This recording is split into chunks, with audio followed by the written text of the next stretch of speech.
আসসালামু আলাইকুম। আমরা ইফতারিতে কম বেশি সবাই হালিম তৈরি করে থাকি। আমিও রোজার আগে এভাবে ঘরে তৈরি করে থাকি হালিম মিক্স ও হালিম মশলা।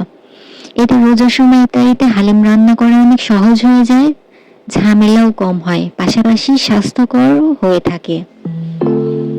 তো চলুন কথা না বাড়িয়ে শুরু করা যাক। আমি যেভাবে হালিম মিক্স আর হালিম মশলাটা তৈরি করেছি সেটাই আজকে আপনাদের সাথে শেয়ার করব। আমি এখানে হালিম মিক্সের জন্য যতগুলো ডাল ব্যবহার করেছি সবগুলো 1/3 কাপ করে নিয়েছি। এখানে মসুরের ডাল নিয়েছি 1/3 কাপ, 1/3 কাপ মাসকলাইয়ের ডাল, এটা আমি হালকা ভেজে নিয়েছি। আর এটা ছোলার ডাল 1/3 কাপ, এটাও আমি হালকা ভেজে নিয়েছি। 1/3 কাপ মুগ ডাল, এটাও হালকা ভেজে নিয়েছি। 1/3 কাপ মটরের ডাল,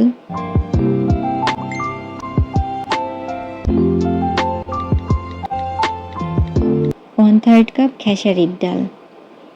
আর যে ডালগুলো ভেজে নিয়েছি এই ডালগুলো ভেজে নেওয়ার কারণে একটা সুন্দর ঘ্রাণ হবে, এজন্য আমি ভেজে নিয়েছি। আর এখানে 2/3 কাপ পোলার চাল নিয়েছি।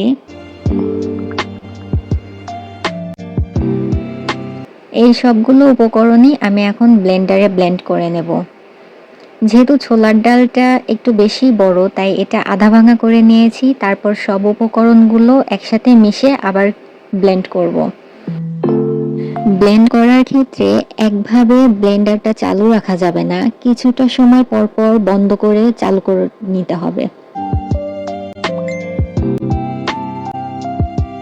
এটা মূলত আধা ভাঙা থাকবে। তো এই দেখুন আমার ব্লেন্ড করা হয়ে গিয়েছে। কিছু দেখবেন আধা ভাঙা, কিছু আস্ত, এভাবে আমি রেখেছি। এই ঘরে তৈরি হালিম মিক্স অনেকদিন সংরক্ষণ করা যায়, আর যেহেতু আগে থেকে সবকিছু প্রস্তুত থাকে তাই হালিম বানাতে সময়ও কম লাগে। তাই আমি চেষ্টা করি প্রত্যেকবারই রোজার আগে এভাবে ঘরে হালিম মিক্সটা তৈরি করে রাখতে। এবার তৈরি করে নেব হালিম মশলাটা। এর জন্য লাগবে 2 টুকরো বড় দারচিনি ছোট করে ভেঙে নিয়েছি, 7-8টা ছোট এলাচ, 7-8টার মতো লবঙ্গ, হাফ টি স্পুন গোলমরিচ, 1 টেবিল চামচ কালো সরিষা, 1 টেবিল চামচ ধনিয়া, হাফ টেবিল স্পুন মেথি, 1 টেবিল স্পুন জিরা, 3টা তেজপাতা, আর এখানে আমি হাফ টি স্পুন রাঁধুনি। এই রাঁধুনিটা যে কোনো মুদির দোকানে পেয়ে যাবেন। 5 থেকে 6টার মতন শুকনো মরিচ আর হাফ টেবিল স্পুন মৌরি আর 2টো বড় এলাচ। মশলাগুলো হালকা ভেজে ব্লেন্ড করে নিব। এই তো ব্লেন্ড করা হয়ে গিয়েছে। ঘরে বানানো হালিম মিক্স আর হালিম মশলা থাকলে রোজার সময় ইফতারির জন্য মজাদার হালিম বানানো হয়ে যায় খুব সহজ ও ঝামেলাবিহীন। তাই আমি চেষ্টা করি এভাবে তৈরি করার।